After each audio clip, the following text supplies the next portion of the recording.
Sumainyo ang Panginoon. At sumaiyo rin. Ang mabuting balita ng Panginoon ayon kay San Lucas. Papuri sa iyo, Panginoon.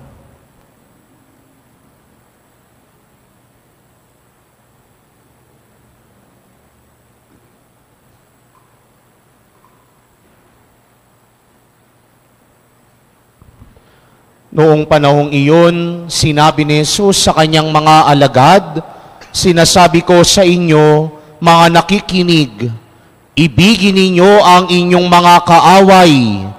Gawan ninyo ng mabuti ang mga napopoot sa inyo. Pagpalain ninyo ang mga sumusumpa sa inyo. Idalangin ninyo ang mga umaapi sa inyo. Kapag sinampal ka sa isang pisngi, iharap mo rin ang kabila. Kapag inaagaw ang iyong balabal, ibigay mo pati ang iyong baro.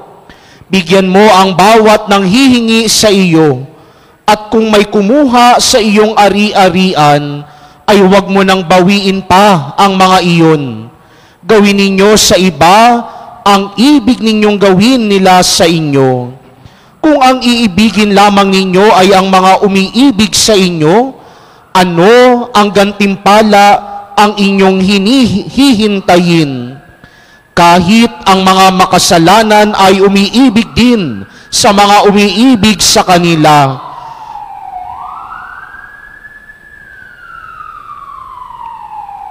At kung ang gagawan lamang ninyo ng mabuti ang gumagawa sa inyo ng mabuti, ano pang gantimpala ang inyong hihintayin? Kahit ang mga makasalanan ay gumagawa rin ito. Kung ang pahihiramin lamang ninyo ay ang mga taong inaasahan ninyong makababayad sa inyo, ano pang gantimpala ang inyong hihintayin? Kahit ang mga makasalanan ay nagpapahiram din sa mga makasalanan sa pag-asang ang mga ito'y makababayad din. Sa halip, ibigin ninyo ang inyong mga kaaway at gawan ninyo sila ng mabuti. Magpahiram kayo na hindi umaasa ng anumang kabayaran. Sa gayon, malaking gantimpala ang tatamuhin ninyo at kayo'y magiging mga anak ng kataas-taasan, sapagkat siya'y mabuti sa masasama at sa mga hindi marunong tumanaw ng utang na loob. Maging mahabagin kayo gaya ng inyong ama. Huwag kayong humatol at hindi kayo hahatulan ng Diyos. Huwag kayong magparusa at hindi kayo parurusahan ng Diyos. Magpatawad kayo sa inyong kapwa at patatawarin kayo ng Diyos. Magbigay kayo at bibigyan kayo ng Diyos. Hustong takal, siksik, liglig, at umaapaw pa ang ibibigay sa inyo, sapagkat ang takalang ginagamit ninyo sa iba ay siya ring gagamitin sa inyo. Ang mabuting balita ng Panginoon. Pinupuri ka namin, Panginoong Hesukristo.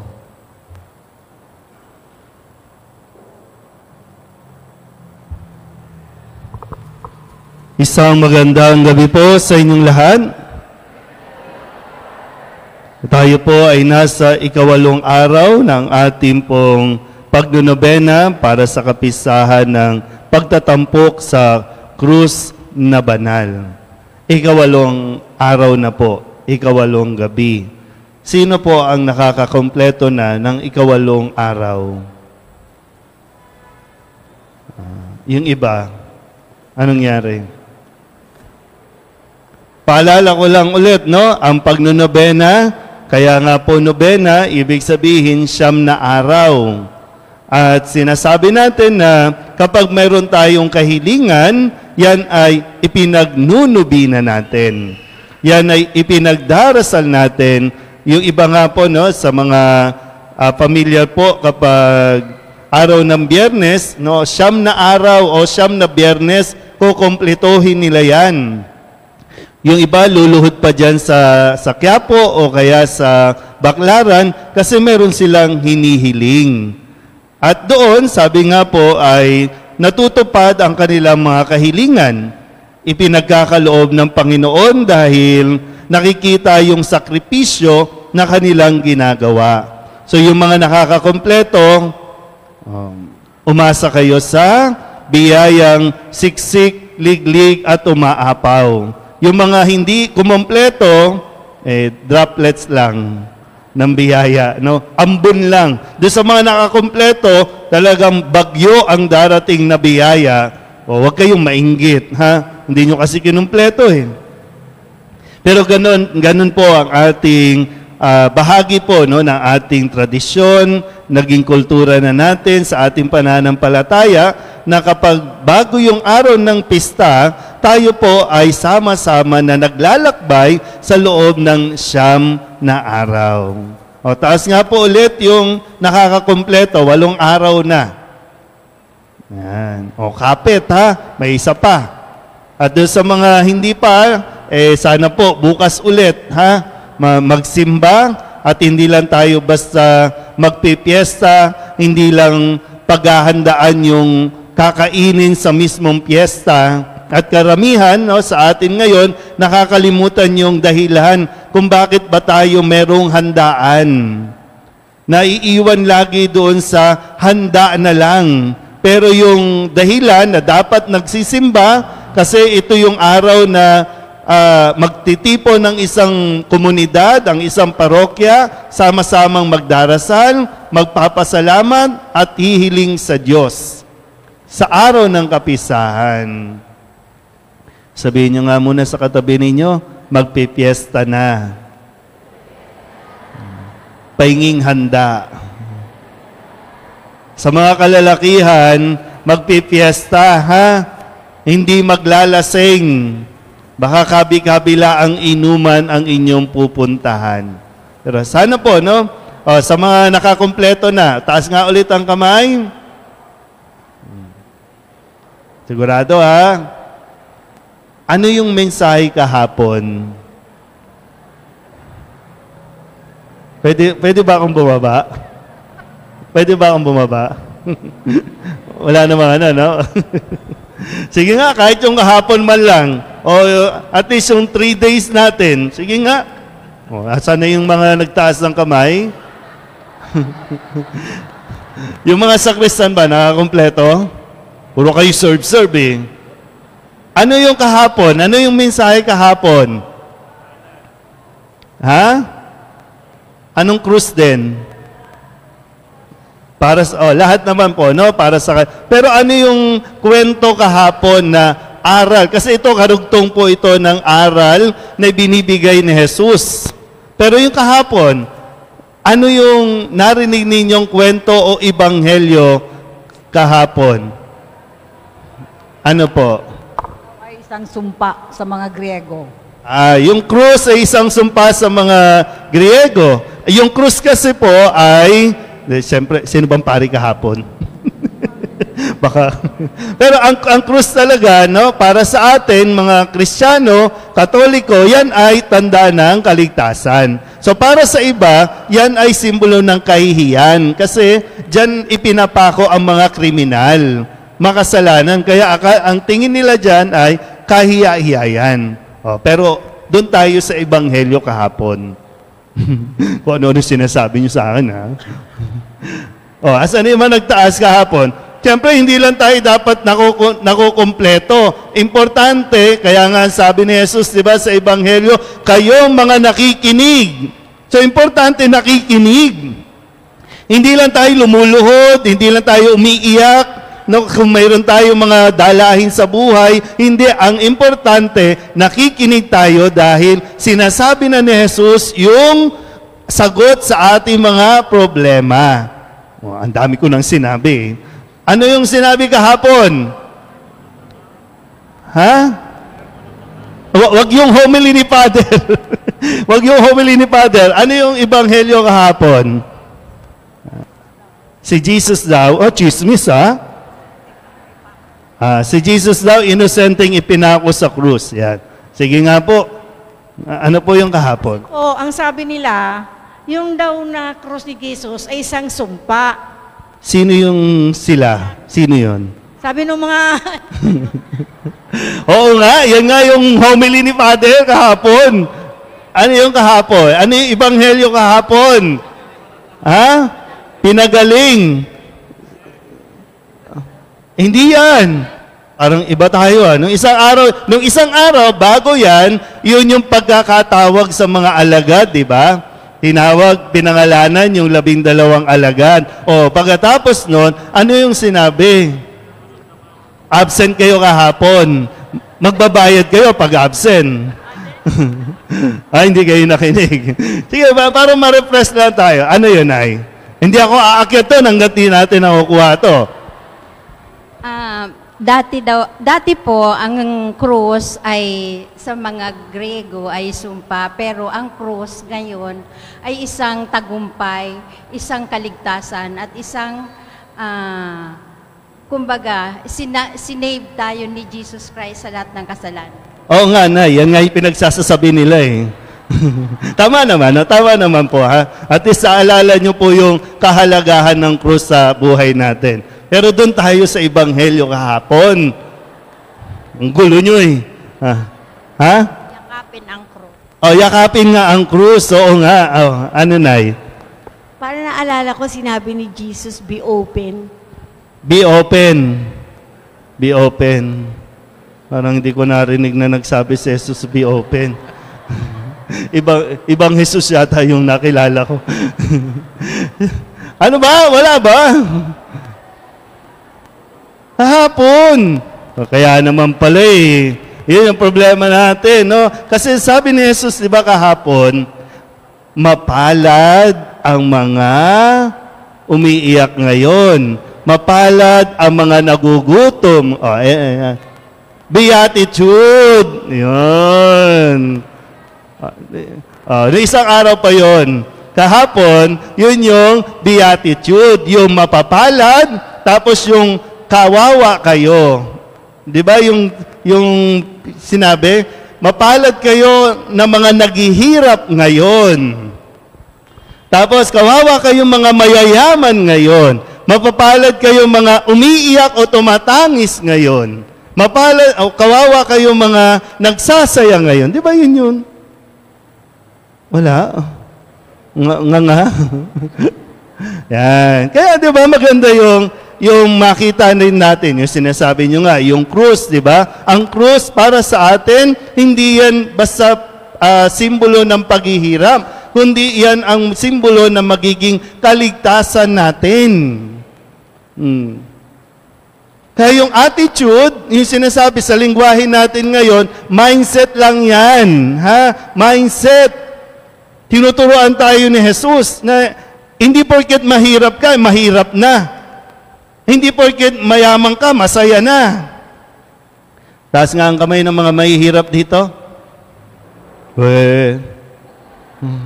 Labas nga ng cellphone. Taas ang kamay ng mga mayayaman dito. Wala pa rin. Ayun, at least mayroon, di ba?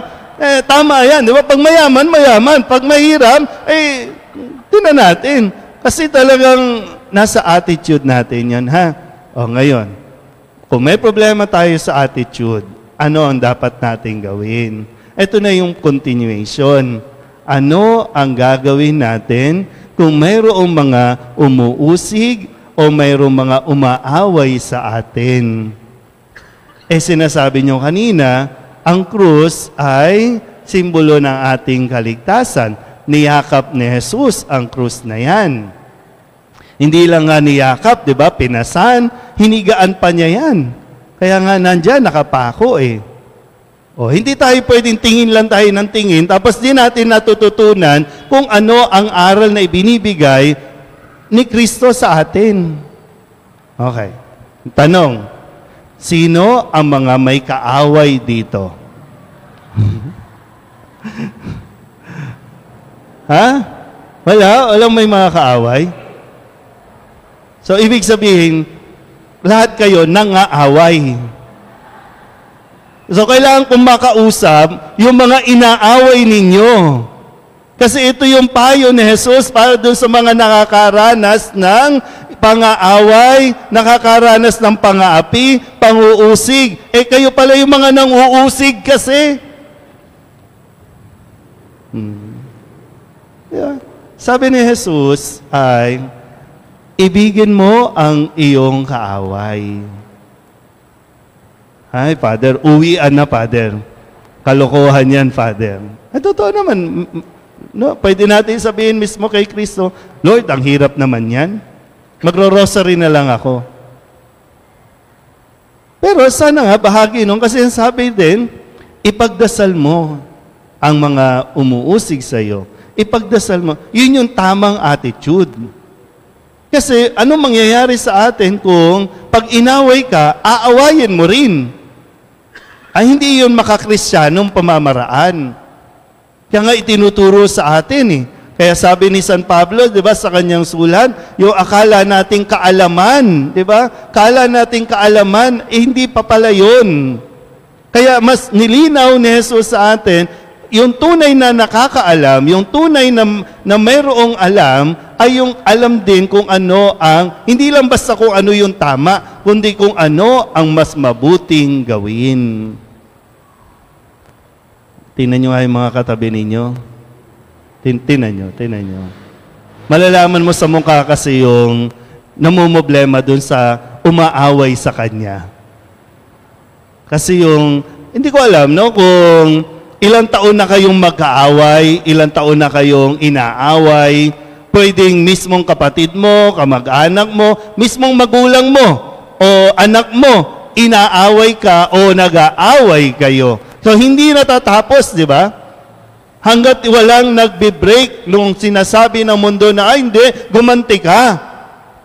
Pero kung papakinggan mo si Jesus, huwag kang gumanti. Manahimik ka. Hindi lang basta mananahimik, kundi ipagdadasal mo siya. Sabihin nyo nga sa katabi ninyo, ipagdasal mo siya. Hindi yung, Lord, kunin mo na siya, Lord. Huwag ganon, no? Huwag ganon. Ipagdarasal mo siya. Kasi, kung tutusin po, alam nyo po, yung mga nangaaway, sige, para mas maintindihan ng mga kabataan, yung mga nangaaway, mga bully yan, Nambubuli yan. Okay? Yung iti-trigger ka talaga niyan, no? Pag napikon ka, panalo ang demonyo.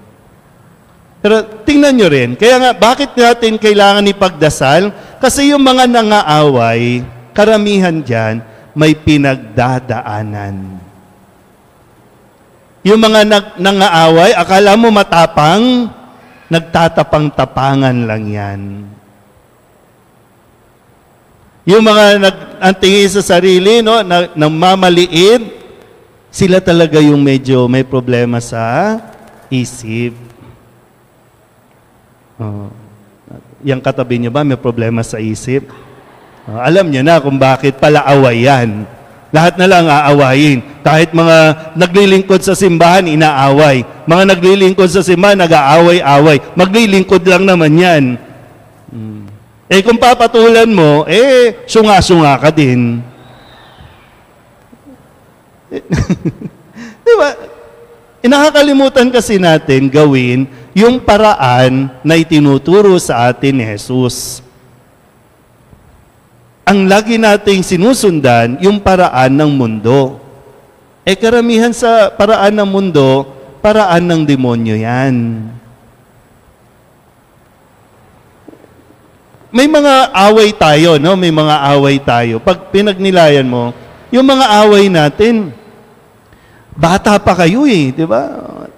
Elementary pa, high school pa, dalagat binata pa nga kayo Pero bakit hanggang ngayon, andun pa rin? Sana unti-unti, sa tuwing nagdiriwang tayo ng kapisahan na ito, dito, lalo na dito sa inyong komunidad, taon-taon sana pinagdarasal natin. Maganda bukas, no? Ay, kailan ang prosesyon? Sa Sabado, no? Maganda sa prosesyon, ipagdasal nyo, isama ninyo yung mga nang-away sa inyo, lalong-lalo na yung mga inaway ninyo. Kayo din Pepekto sang ko rin kayo Kala nyo sila lang. Ikaw rin naman nang away ka, di ba? Ikaw rin naman nang bully ka. Ikaw rin naman. Sabihin niyo nga muna sa katabi ninyo, magbayad ka na ng utang. Baka mamaya sasabihin niya, gamitin ninyo yung sinabi ni Kristo na, yung may mga utang, wag nyo nang singilin. Pero yung may mga utang, magkusa ka naman, wag makapal ang mukha. Pero yung, diba, minsan nagkakaaway tayo dahil dyan. Kung hindi talaga makabayad, kalimutan mo na. Para makatulog ka na ng mahimbing.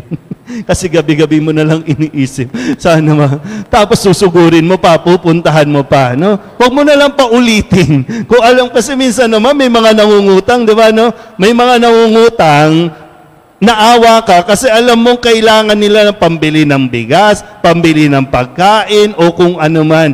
Nung pinautang mo, nagpo-post pa sa Facebook, may bagong cellphone. May bagong make-up. Kakagawa lang ng kilay. Kilay is life. Yung mga kilay ng mga ito. Tapos magbayad ng utang, responsibilidad mo yan. Pero yung mga nagpapautang, ang sinasabi, hayaan mo. Kung magbayad, salamat. Kung hindi, Diyos naman ang magbabalik sa iyo.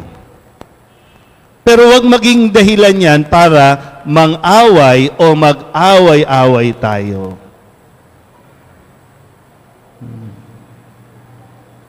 Sino mga miyembro ng organization dito? MBG, magbayad kayo ha. Nangutang kayo eh. Nasisira kasi, di ba? No? Nasisira tayo, nasisira ang relasyon, ang ugnayan dahil dyan. Ayan na naman yung mga mukha ninyo. Father, hindi, kailangan magbayad siya. O di sige, papangit ka dyan. Kakaisip mo na magbayad siya. Minsan natin, mayroong mga nagpapautang na nakaka-degrade kasi pag naniningil. Diba? Minsan mismong nandyan, nagdarasal uy, magbayad ka ng utang mo. Diba? Diba may mga nasa kalye, nandyan siya. Uy, masasalubong mo sa mall, diba? Uy, magbayad ka ng utang. Huwag naman ganun, ha? Pero sana po, magkaroon tayo ng responsibilidad din. Huwag nating out of context yung mga naririnig na yung sinabi, hindi na ako magbabayad kasi yung inutangan ko, nagsimba nung isang araw. Nandoon, narinig niya yan. Huwag ganun, ha? Diba? Ang daming aral na itinuturo sa Jesus sa atin para mas maging, at least kahit paano, magaan-gaan ang bawat araw natin. Bahagi na po yan ng krus na dapat natin pasanin. Pero hindi tayo pwedeng nagpapasan ng krus na araw-araw din naman nagre-reklamo tayo. So, lahat ng kung anumang sa loobin natin, isama natin sa krus na yan, lalong-lalo na sa araw ng kapistahan, ialay natin kay Kristo at makakatiyak tayo sa kanyang pangako din naman na magkakaroon ng gantimpala. Anong sinabi ni Kristo? Siksik, liglig, at umaapaw pa. Amen?